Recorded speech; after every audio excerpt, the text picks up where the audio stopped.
बिस्मिल्लाहिर्रहमानिर्रहीम अस्सलाम वालेकुम। आप सब लोग कैसे हैं जी? अल्लाह का शुक्र मैं भी ठीक ठाक हमेशा की तरह। सब के लिए मेरी ढेर सारी दुआएं। अल्लाह पाक आप सबको अपने अपने ज़ुबान में रखे, अच्छी सेहत तो उसी के साथ ज़िंदगी दे। किसी की कोई परेशानी बीमारी तो अल्लाह पाक अपने करम से उसको दूर कर दें, आमीन सुम्मा आमीन।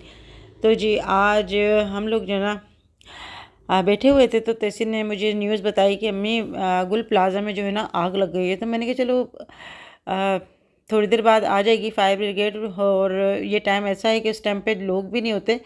मैं तो यही समझती थी शायद रात को लोग नहीं होते होंगे, तो फिर मैंने कहा चलो हो जाएगा इंशाल्लाह, अल्लाह करम करेगा। मगर थोड़ी देर बाद ऐसी न्यूज़ आने लगी कि बस फिर तो मेरी जो नींद आती थी ना वो भी उड़ गई, और फिर मैं सारी रात बस वही देखती रही कि ये हुआ क्या।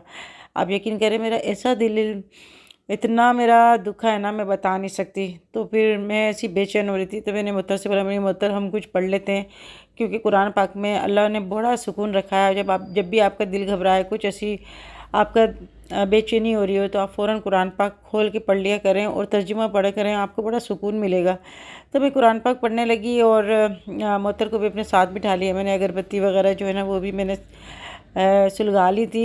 इससे ये होता है कि जब आप कुरान पाक पढ़ते हैं ना तो साफ़ सुथरा माहौल लगता है, और फ़रिश्ते भी वहीं आते हैं जहाँ पे कुरान पाक की तिलावत होती है। और फ़रिश्तों को जो है ना ये लोबान की और अगरबत्ती की जो कोई भी खुशबू है ना बड़ी अच्छी लगती है उनको।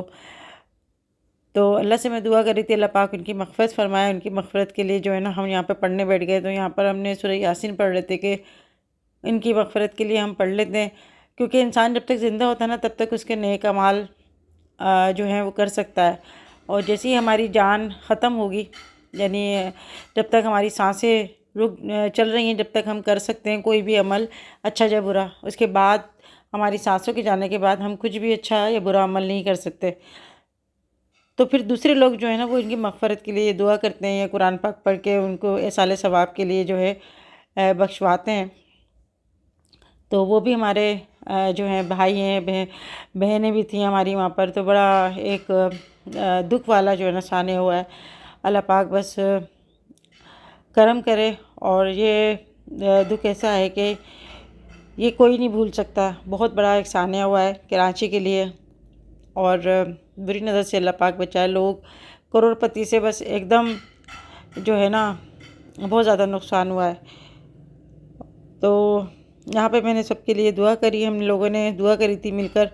और आज जो है ना ये दूसरे दिन की वीडियो है। तो यहाँ पे मैं बना रही थी बीफ का स्टू। तो मैंने सोचा आप लोगों के साथ थोड़ी वीडियो शेयर कर लेती हूँ। यहाँ पे सरसों का ऑयल जो है ना वो मैंने तकरीबन आधी प्याली के करीब डाला है।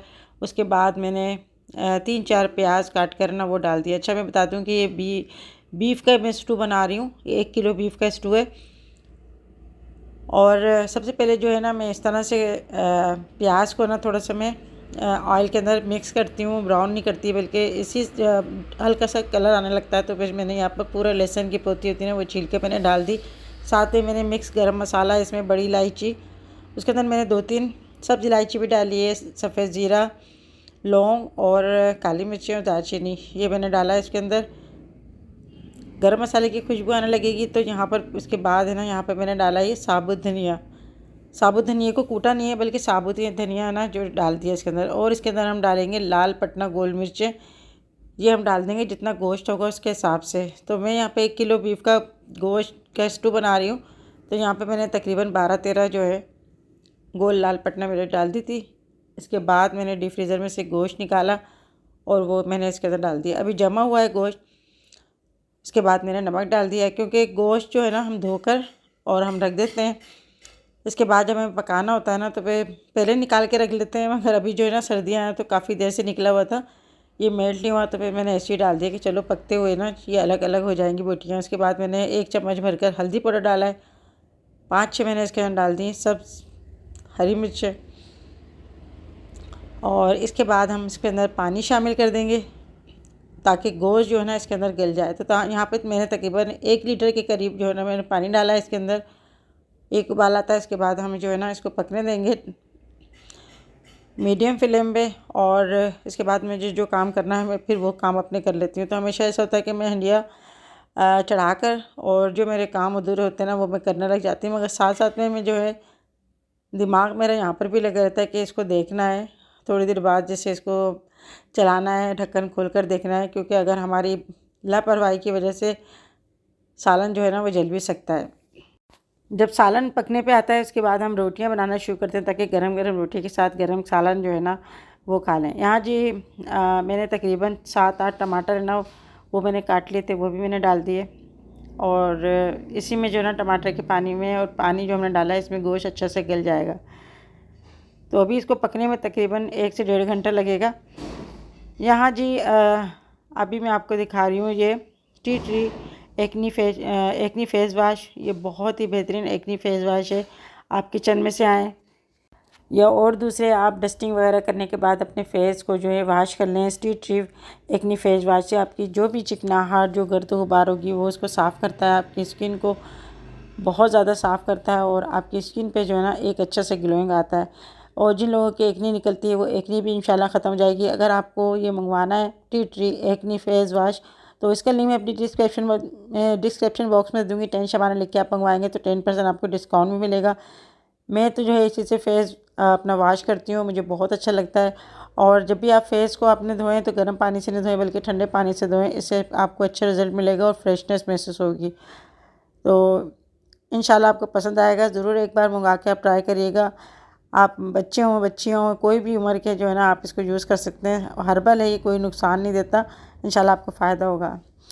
तो जब भी मैं आई थी छत के ऊपर, काफ़ी दिनों से मेरे छत पे आना नहीं हो रहा था और मैं रोज़ आना सोचती थी मैं आज छत पे जाऊंगी, जाके गमलों में पानी यानी डालना है, पौधों में पानी डालना है। तो अभी जो है ना दोपहर का टाइम था, यानी ज़ोहर के बाद का, मैंने ज़ोहर की नमाज़ अदा करने के बाद आई थी यहाँ पर। तो मैंने सोचा चलो थोड़े से कपड़े हैं उसको भी जो है वॉश कर लेते हैं। चादरें वगैरह थी, कुछ थोड़े कपड़े थे, तो मैंने कहा चलो एक चक्कर में धुल जाते हैं जब तक खाना भी पक जाएगा इंशाल्लाह। तो नीचे भी मेरा दिमाग लगा हुआ था। और अभी जो है यहाँ पर मैंने वाशिंग मशीन जो है ना वो मैंने स्टार्ट कर दी। तो अभी मेरी जो ऑटोमेटिक वाशिंग मशीन है वो भी ऊपर रखी है, वो अभी तक ज्वाइन नहीं हुई है। तो मैं तो अब जो है ना मुझसे इतनी भारी कपड़े यदि चादरें वगैरह ना वाशिंग मशीन से मुझसे निकलती नहीं है। तो मैंने सोचा चलो थोड़े कपड़े हैं उसको धो लेते हैं, फिर ज़्यादा कपड़े रहते हैं फिर उनको सुखाने में भी प्रॉब्लम होती है, धोने में भी प्रॉब्लम होती है और फिर थकन भी बहुत ज़्यादा हो जाती है। तो मैं आई थी यहाँ पर असल में तो छत धोने के लिए। तो फिर मैंने कहा चलो कि यहाँ पर कपड़े भी जो है ना मैं ले जाती हूँ, कपड़े भी धो लूँगी, साथ में जो है ना छत वगैरह भी वॉश कर लेंगे। तो फिर थोड़ी देर में जो है ना मैंने अभी यहाँ पर गमलों में पानी वगैरह डाला, उसके बाद यहाँ पर ना छत पे वाइपर वगैरह भी लगा लेता। तो मिट्टी वगैरह जो है ना वो जम जाती है, तो वो फिर मुझे बहुत ज़्यादा मुझे गंद लगता है। होती मैं नीचे हूँ मगर अगर छत गंदी हो रही थी ना तो मुझे खुद ही भारीपन सा लगता है। और फिर जब सारा घर वर धुल जाता है, वॉश हो जाता है ना, तो फिर मुझे इतनी खुशी सी होती है कि घर साफ़ हो गया और हल्कापन सा महसूस होता है। और मुझे ये था ना कि अगर कपड़े मैले हों या बर्तन या फिर सफाई नहीं हो तो फिर घर अजीब सा भारी भारीपन सा लगता है। यहाँ पे एलोवेरा के जो है ना ये पौधे हैं ना, तो ये तहसीन लेकर आया था, एक गमले में लेकर आया था मगर इतना बढ़ गया था ये। तो फिर मेरे हस्बैंड ने अलग अलग कर दिए थे, उसमें भी अभी जो है ना छोटे छोटे से इन्होंने बच्चे भी दिए हुए एलोवेरा के। तो इतना ज़्यादा जो है ना एलोवेरा हो गया है, मैंने कई लोगों को गिफ्ट भी कर दिए थे। और जब ये एलोवेरा नहीं था ना तो भी तहसीन कहता था अम्मी मैं एलोवेरा लगाऊंगा, बालों में लगाऊंगा, मैं फेस पे लगाऊंगा। मगर जब से इतना एलोवेरा इतना बढ़ गया है तो कोई आता ही नहीं है छत पे, ना ही एलोवेरा वगैरह लगाते हैं। टाइम ही नहीं मिल पाता कि ये चीज़ें हम करें, टोटके वगैरह। तो बस नीचे नीचे इतने काम होते हैं, वो सारा दिन बस काम में ही निकल जाता है और इन चीज़ों के लिए बस वक्त चाहिए होता है। तो ये एलोवेरा हमारे लिए बहुत ही फ़ायदेमंद होता है। अल्लाह की शान है, अल्लाह पाक ने हमारे हर चीज़ दी है, मगर वही बात है कि क्या क्या इंसान कम वक्त में क्या करेगा। यहाँ जी अभी मैं नीचे आई थी ना तो अल्लाह का शुक्र है कि इसका पानी जो है ना खुश्क होने पे आ गया था। फिर मैंने गोश्त चेक किया तो गोश्त भी जो है ना माशाल्लाह से गल गया था। तो मुझे एक अंदाज़ा होता है कि इतनी देर में जो है ना पानी खुश्क हो गया, क्योंकि मैंने लो फ्लेम में जो है ना गोश्त करके मैं गई थी। अभी यहाँ पर जो है ना मैंने तकरीबन 1 पाव दही इसको अच्छा से फेंटने के बाद इसके अंदर डाल दिया। तो दही हम तब डालेंगे जब गोश्त गल जाए, और फिर भुनाई के टाइम पे हम डालते हैं दही। तो ज़्यादा खट्टा नहीं होना चाहिए वरना बद जायका हो जाता है सालन। तो अभी जो है ना दही डालने के बाद मैं इसको भी भूनूंगी। गोश्त देखें माशाल्लाह से जो है ना गल गया। और बीफ का स्टू तो बहुत ही मज़े का लगता है। अच्छा ऐसा होता है कि जब हम स्टू बनाते हैं ना तो फिर शाम को हम लोग जो है बॉयल्ड राइस बना लेते हैं, या फिर अगर कोई नहीं खाता तो फिर हम इसमें चने की दाल डाल के इसको अच्छा सा बना लेते हैं। बहुत ही मज़े का बनता है क्योंकि सारी चीज़ें बहुत ही अच्छी डली होती हैं, हर मसाले होता है, कोई चीज़ ज़ाया नहीं करनी चाहिए। तो अक्सर ऐसा होता है कि जब हम गोश्त वगैरह बनाते हैं ना वो बच जाता है, तो फिर हम चने की दाल डाल के चने की दाल और गोश्त बना लेते हैं और साथ में राइस जो है ना वो बॉईल कर लेते हैं। तो किसी को पता भी नहीं चलता कि हमने कल के सालन के साथ हमने जो है ना नया सालन बना लिया। तो अभी जो है बस स्टू जो है भुनने पे आ रहा है। उसके बाद है ना यहाँ पर हम जो डालेंगे इसमें ऊपर से गार्निश करेंगे। तो उसमें मैंने हरा धनिया, हरी मिर्च और अदरक जो है ना वो बारीक बारीक काट के मैंने रख दी है। साथ में मूली वगैरह जो है ना वो भी मैंने काट के रख दी है। आजकल मूली बड़ी अच्छी आ रही है, तो खाने के साथ ज़रूर खाया करें। दोपहर को खाया करें मूली, शाम को नहीं, क्योंकि शाम को जो है ना आपको नुकसान भी दे सकती है। गोश्त माशाल्लाह से गल गया है, आपको शक्ल नज़र आ रही होगी। ऑयल भी अलग से जो है ना उसने गोश्त ने छोड़ दिया है। अब मैंने डाल दिया इसके अंदर हरी मिर्चें, थोड़ा हरा धनिया और अदरक डालिए। अच्छा जी, स्टू में जो है ना आप हमेशा याद रखिएगा, पहले हम शुरू में प्याज डालेंगे ना तो वो गल जाती है, बाद में भी हम 1-2 प्याज जो है कटिंग करके हम डालेंगे, तो वो फिर जो है ना स्टू का मज़ा आता है। तो यहाँ पे 2 मीडियम साइज़ की प्याज थी, वो मैंने काट करना ये मैंने डाल दी और बस 2 मिनट हम इसको ढक कर रखेंगे।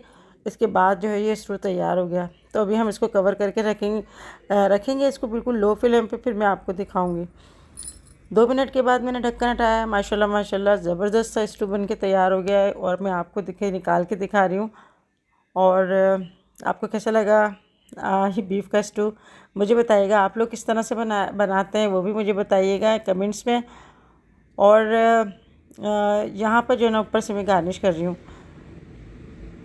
तो माशाल्लाह माशाल्लाह से अभी जो है ना हमारे खाने का टाइम भी हो गया। दोपहर को ये होता है कि कभी ऐसा होता है कि बहुत ज़्यादा टाइम हो जाता है खाना खाने में, कभी ऐसा होता है कि जल्दी खाना खा लेते हैं। बस इस तरह से जो है ना रूटीन चल रही है। और अभी जो है मैं इसको टेस्ट कर रही हूँ, आपको देख के कैसा लग रहा है बताइएगा। तो आज ना गुड़िया लेकर आई चुकंदर गोश्त। कल मैंने कहा था मैंने कि मुझे ना चुकंदर गोश्त खाने को बहुत दिल कर रहा है, मगर ऐसा होता है मैं बनाती हूँ ना तो बच्चे कहते हैं अम्मी चुकंदर क्यों डाले, खाली गोश्त बनाओ। तो गुड़िया ने बोला अम्मी का दिल कर रहा है, तो इसने आज चुकंदर गोश्त बनाया था, तो ये मेरे लिए लेकर आई और अभी मैंने खाया नहीं। तो अभी जो है ना रात का खाने का टाइम हो गया। दोपहर को जो है ना हमने स्टू खाया था। यहाँ पे गुड़िया लाई थी चुकंदर गोश्त और ये भुना हुआ बनता है। अच्छा, मैं जो बनाती हूँ ना चुकंदर गोश्त वो मैं शोरबे वाला बनाती हूँ। जैसे हम आलू गोश्त बनाते हैं मैं इस तरह से बनाती हूँ।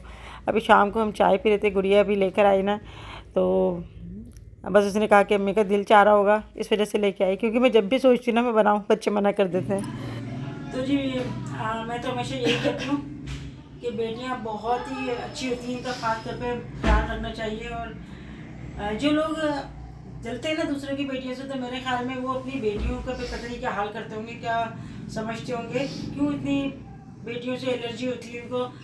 ऐसा नहीं करना चाहिए। हमारे नबी पाक को भी अपनी बेटियों से बहुत ज़्यादा मोहब्बत थी, कितनी ज़्यादा मोहब्बत करते थे। अरे उनको अपनी बेटियों से बहुत मोहब्बत होती है, मैं दूसरों को नहीं देख पाते। अच्छा हाँ, तो बस लोगों के कीड़ा होता है दिमाग होता है, दूसरों को नहीं देख बस पाते। दूसरों को नहीं देख पाते। मेरी बेटी किसी को क्या नुकसान पहुँचा रही है, वो तो बेचारी अपनी मेहनत ही कर रही है, अपनी जो भी तकलीफ में है जो भी ये कर रही है, अपने घर के काम कर रही है, अपनी गृहस्थी संभाल रही है, बच्चों को संभाल रही है, किसी को क्या बोल रही है।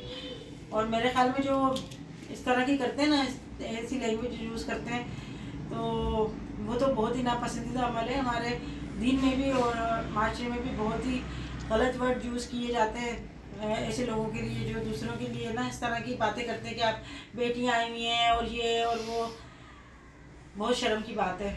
मेरे ख्याल में शायद उनके माँ बाप उनको नहीं समझते होंगे या वो अपनी बेटियों को नहीं अहमियत देती होंगी।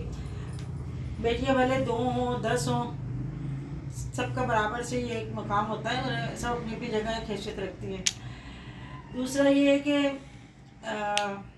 लोगों पे भी दुख होता है। और दूसरा ये जो कराची में गुल प्लाजा पे जो आग लगी और इतना ज़्यादा हमारे मुल्क को नुकसान हुआ, बहुत ज़्यादा हमें तकलीफ़ हुई इस बात की। और जो जानी नुकसान भी हुआ, माली नुकसान भी हुआ, इसके लिए बहुत ज़्यादा दिल दुखा।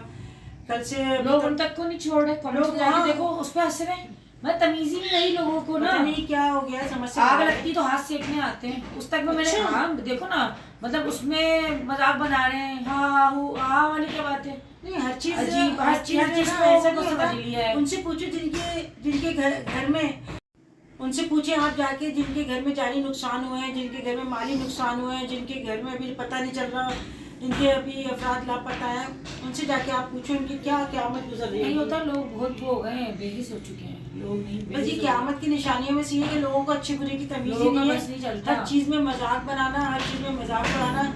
हत्ता कि ये कोई कम बात नहीं है कि पूरा कराची का एक बहुत जाना माना एक मॉल था जहाँ पे हर चीज़ मिलती थी।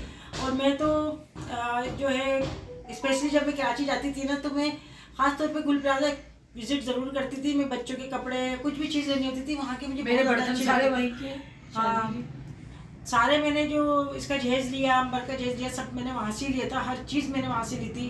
वहाँ की बेडशीट, क्रॉकरी वगैरह, शो पीस वगैरह। मुझे तो यहाँ से ज़्यादा ना वहाँ पे ज़्यादा अच्छे लगते थे। एक ही मॉल में सब चीज़ मिल जाती थी।